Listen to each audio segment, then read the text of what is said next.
Bien, ¿qué tal? Muy buenos días, queridos estudiantes del quinto grado de secundaria. Les saludo una vez más el profesor Josimar Chirinos. El día de hoy vamos a estar continuando con nuestro curso de Historia del Perú. Así es, y vamos a ver la segunda parte de lo que es nuestro tema de la guerra contra Chile. Un acontecimiento histórico o un hecho histórico que pues marcó un antes y un después también en nuestra historia peruana, ¿no? Entonces, ¿qué vamos a ver el día de hoy? Vamos a ver exactamente el final de la guerra. ¿Cómo es que luego de la pérdida naval que tuvimos con Miguel Grau Seminario, ¿no? En el combate de Angamos, ahora vamos a observar qué es lo que pasa en estas campañas terrestres, en estos combates, ¿no? Bueno, combate no, en realidad en estas campañas terrestres o batallas que se van a dar. Bien, para ello debemos saber también diferenciar entre un combate y una batalla. Un combate normalmente se da en lo que es en el mar, en aguas, ¿ok? Mientras que una batalla se da justamente a, a pleno suelo, por así decirlo, o a pleno territorio realmente pisando, pues no. Entonces, teniendo claro esta parte, vamos a continuar entonces con las recomendaciones antes de pasar con la clase. Primero, asegúrate de estar en un espacio calmado, de preferencia donde no haya mucho ruido. Segundo, mantén un volumen adecuado del equipo que utilizas para así escuchar mejor la clase, ¿ok? También recuerda evitar realizar otras actividades mientras observas el video. Concéntrate en lo que estás observando, en lo que estás oyendo, ¿no? De esa forma las ideas también se van a centrar mucho mejor, ¿no? También recuerda tomar apuntes de la clase para el examen. Así es, toma notas y también anota preguntas o dudas que tú tengas de la videoclase que observas.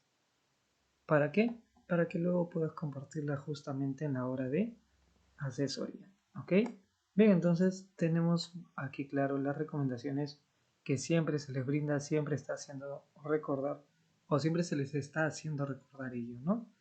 Bien, entonces vamos a pasar rápidamente a la campaña terrestre, como les decía. Ya no vamos a estar hablando de combates, sino de batallas, ¿no? Bien, esta campaña terrestre, ¿en qué va a consistir? ¿Qué nos dice? Después de haber sido derrotado en la campaña naval, ok, naval o combates, nuestro país continuó luchando, ¿no?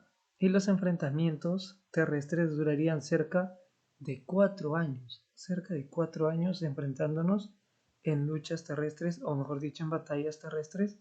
¿Con quién? Contra el país vecino, Chile, ¿no? Imagínense 4 largos años o lo largo que se habrá hecho, pues, batallar durante estos 4 años, ¿no? De hecho, muchos no lo habrán pasado bien. Recordemos que cuando hay estos tipos de eventos, eh, suelen haber muchas consecuencias en el tema económico, en el tema laboral, en lo que vayas a realizar, ¿no? Normalmente tiene consecuencias, ¿no? En este caso, negativas, ¿no? Bien, ahora, una vez teniendo claro ello, ¿no? Nos dice que nuestro país iba a continuar luchando. Entonces, vamos a ver primero lo siguiente, ¿no? 4 campañas vamos a observar, ¿ok? Dentro de ella tal vez se van a subdividir en algunas batallas, pero primero la campaña de Tarapacá. Nos dice que las tropas chilenas en Antofagasta está, digamos, en la parte sur de Chile, mejor dicho, en la parte norte de Chile, cerca a nuestra parte sur de Perú, digamos, ¿no?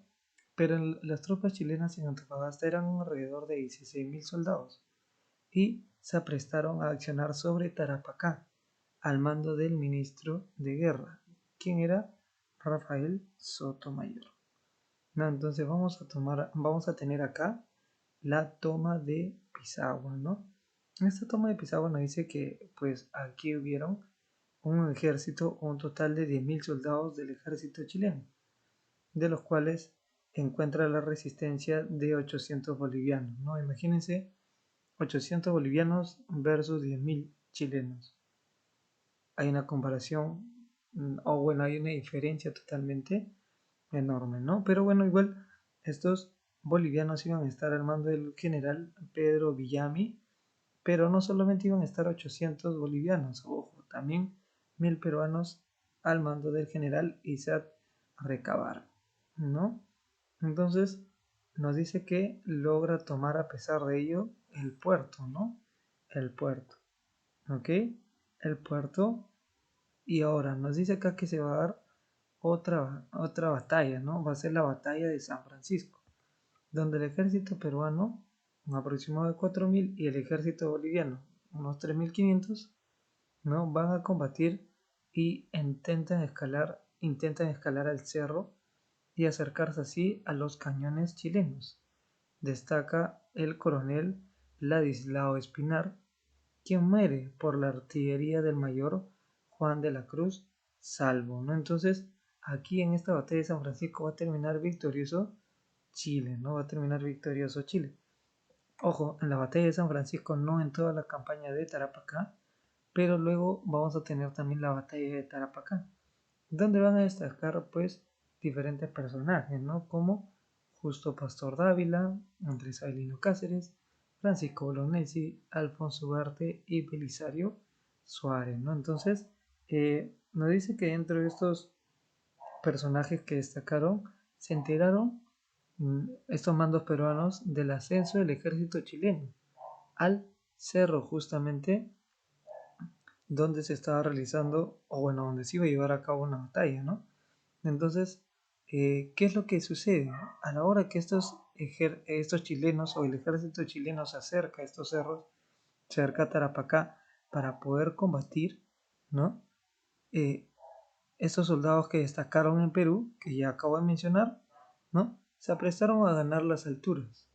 Y fue ahí justamente donde destaca también el soldado Mariano de los Santos, y gracias a que Perú pudo ganar esa altura es donde el ejército chileno retrocede, permitiendo así, digamos, una victoria temporal al ejército peruano, ¿no? Entonces, de esta manera, en la batalla de Tarapacá es como va a culminar, digamos, esta primera parte de la campaña de Tarapacá, ¿ok? Muy bien, entonces vamos a continuar ahora con lo siguiente, las campañas de Tacna y Arica, ¿ok?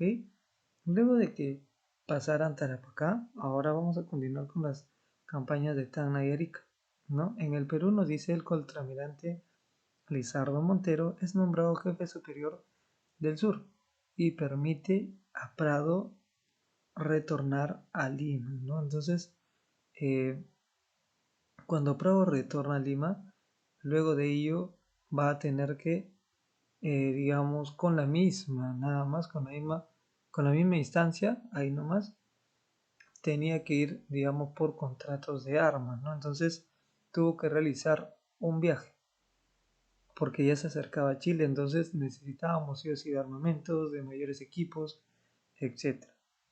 Al descuido de ello, o mejor dicho, una vez encontrándose Perú con un presidente momentáneo hasta ese entonces, porque pues Prado no regresaba, fue así como Nicolás de Piérola asume de manera dictatorial la presidencia, ¿no?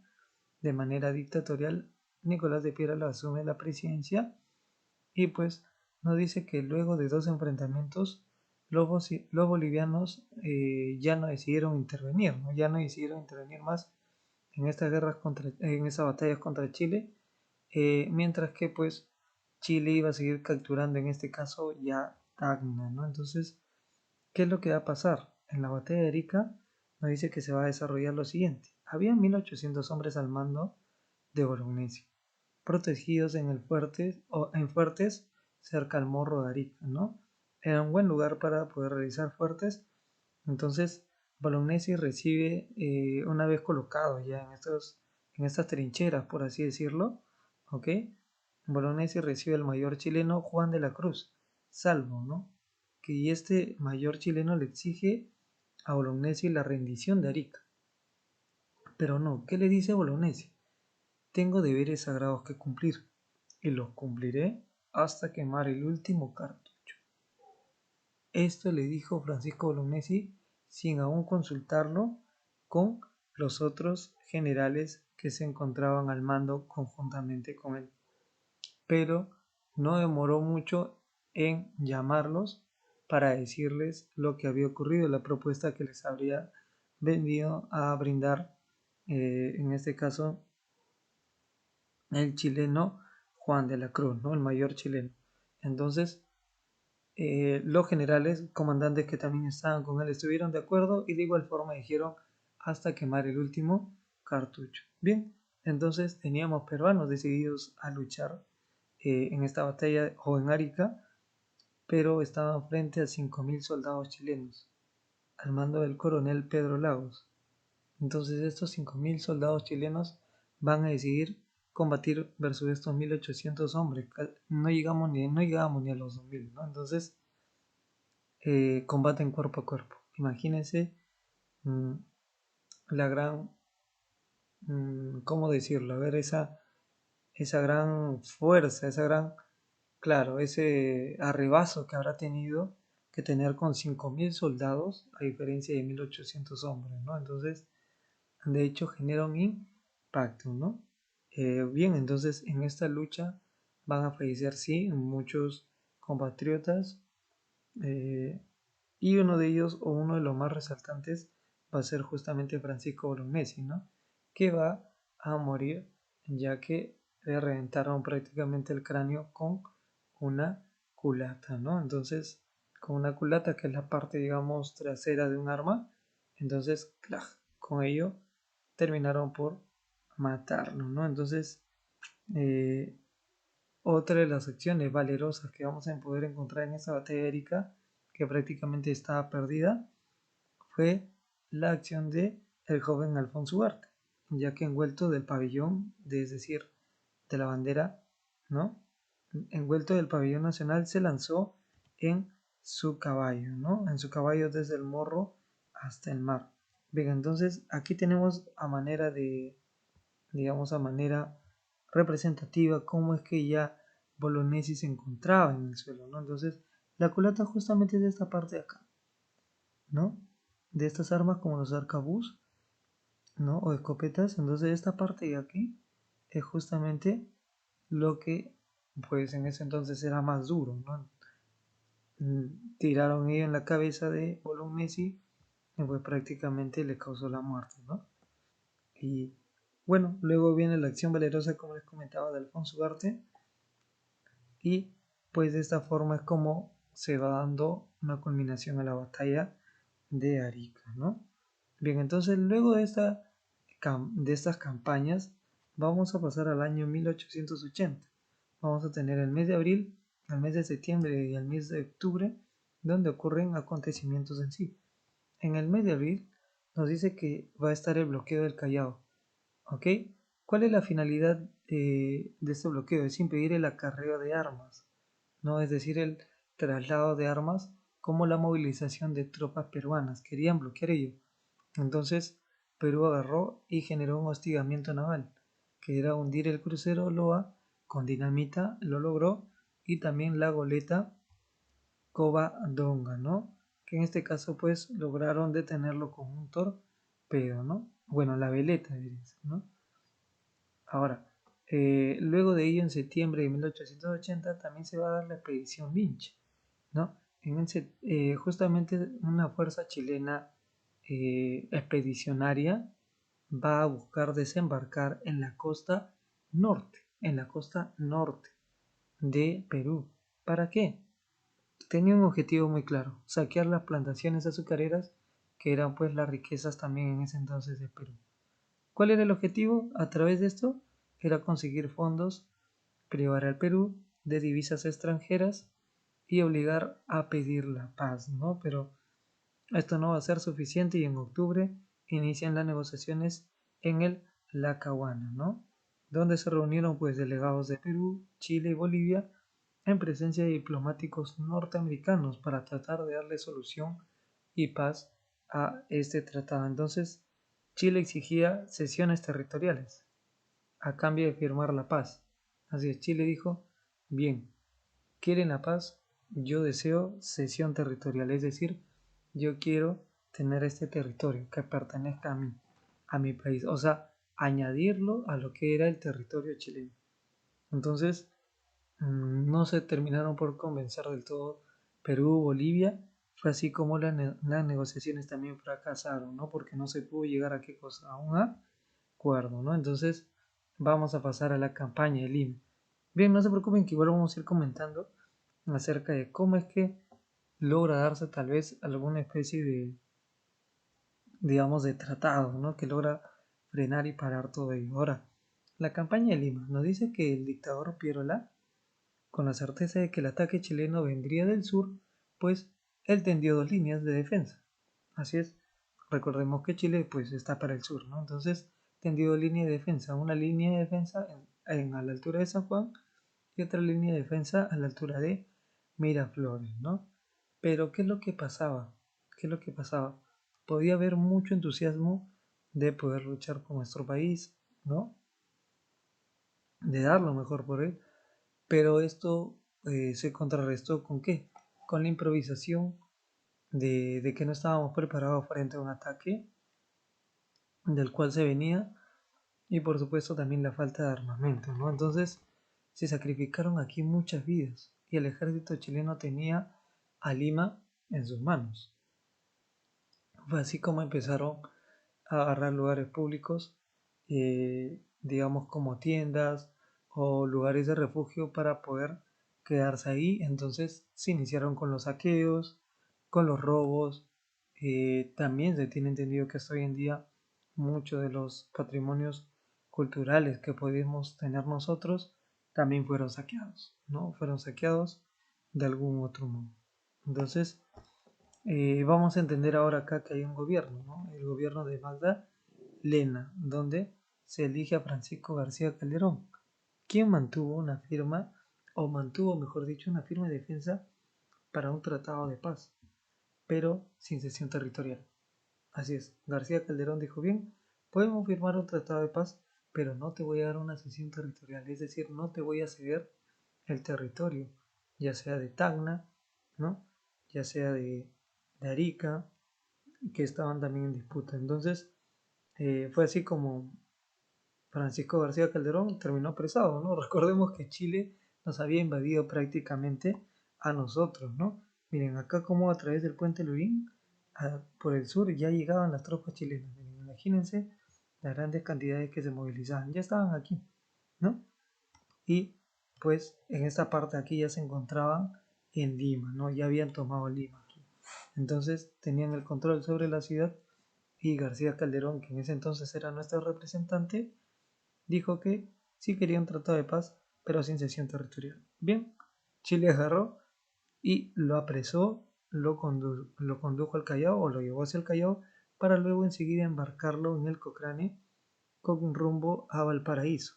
De esta forma pues lo desterrarían de su poder que, o bueno, del cargo mejor dicho que ocupaba en Perú, ¿no? Ahora, se delegó el gobierno a Lizardo Montero, quien lo encabezó nos dice desde Arequipa, pero vuelve a aparecer un dictador, ¿no? ¿Quién va a ser este? Mientras que desde Tarma nos dice que dimitió. El 28 de noviembre de 1881 el dictador Nicolás de Piérola va a dimitir, ¿no? De algún otro modo renunciar y dejar su cargo. ¿Desde dónde? Desde Tarma, ¿no? Qué extraño, porque toda su gente peruana, realmente a la que había confiado, se encontraba en Lima, pero bueno, él estaba en Tarma, ¿no? Mágicamente. Bien, entonces vamos a entender ahora una última campaña, que es la campaña de la Breña. Justamente esta campaña o el nombre de la Breña surge a la alusión al medio geográfico donde se desarrolla, ¿no? Ya que algunos le llaman campaña de la Breña o campaña de la Sierra, ¿ok? Aquí se va a desarrollar eh, la última parte de la resistencia nacionalista contra los ejércitos chilenos, ¿no? ¿Y quién va a ser el líder? Pues Andrés Avelino Cáceres, o también llamado el Brujo de los Andes, ¿no? Entonces, aquí es donde se obliga al ejército chileno a desocupar la región de Junín, al mando de Andrés Avelino Cáceres, y pues si se logra, luego también se logró retirar a los chilenos del norte de Cajamarca, ¿no? En realidad los chilenos eran mucho más que los cajamarquinos, pero la forma de luchar muy aguerridos hizo que retrocedieran los chilenos hasta Pacasmayo, ¿no? Entonces ellos estuvieron al mando de Miguel Iglesias Y pues luego Miguel Iglesias escribió el manifiesto de Montan, ¿no? En este manifiesto justamente habla acerca del tratado de paz que quiere realizar. Sin embargo, Andrés Avelino Cáceres no va a estar del todo de acuerdo, ¿no? Aún así, los chilenos van a decidir negociar más adelante con él. Pero ahora, tenemos aquí la batalla de Huamachuco, que nos dice en 1883. Cáceres nos dice que atacó las tropas chilenas, logrando hacer retroceder. Pero cuando se dieron cuenta, Perú ya no se encontraba con muchos armamentos, ¿no? Entonces Chile ahí fue donde contraatacó y determinó, en este caso en la batalla de Huamachuco, el triunfo chileno. Hubo pérdida de jefes, de oficiales y soldados, ¿no? Entre ellos destaca la muerte, pues, de Leoncio Prado. Y bueno, por último vamos a tener aquí el Tratado de Ancón, que se va a dar el 20 de octubre de 1883 y acá nos dice que se da el firmado en el balneario de Ancón entre Jovino Noboa de Chile y José Antonio de la Valle. ¿Qué es lo que estipula este tratado o en qué consiste? En la cesión a perpetuidad de Tarapacá. A perpetuidad, es decir, que le va a pertenecer para siempre a Chile Tarapacá. Esa es la cesión, ¿no? De alguna u otra manera se dispuso ese territorio, pues, para Chile. Otra cesión, pero en este caso por 10 años de Tacna y Arica, ¿no? Y luego de ahí también hubo un plebiscito, ¿no? Para decidir si retornan o no al Perú. Este plebiscito es, digamos, saber o conocer para qué lado se inclinan las grandes masas. En este caso, aquellos pobladores o personas que se encontraban viviendo entre Tarapacá, Tacna y Arica, pues iban a tener la potestad de decidir si vivir en Perú o en lo que ya iba a pertenecer a Chile, ¿no? Entonces, el país ganador, si venía mayor población a Perú, entonces Perú debía pagarle a Chile 10 millones, en este caso no de soles, sino digamos de pesos, ¿no? Entonces, eh, el equivalente, ¿no? El equivalente según la moneda. Bien, entonces de esto consistía el Tratado de Ancón y bueno, eso sería todo. Esta es la tarea domiciliaria, chicos, de la página 60, responder las preguntas del 1 al 5. Y bien, nos vemos entonces luego en la asesoría y muchas gracias por su atención. Ok, hasta luego.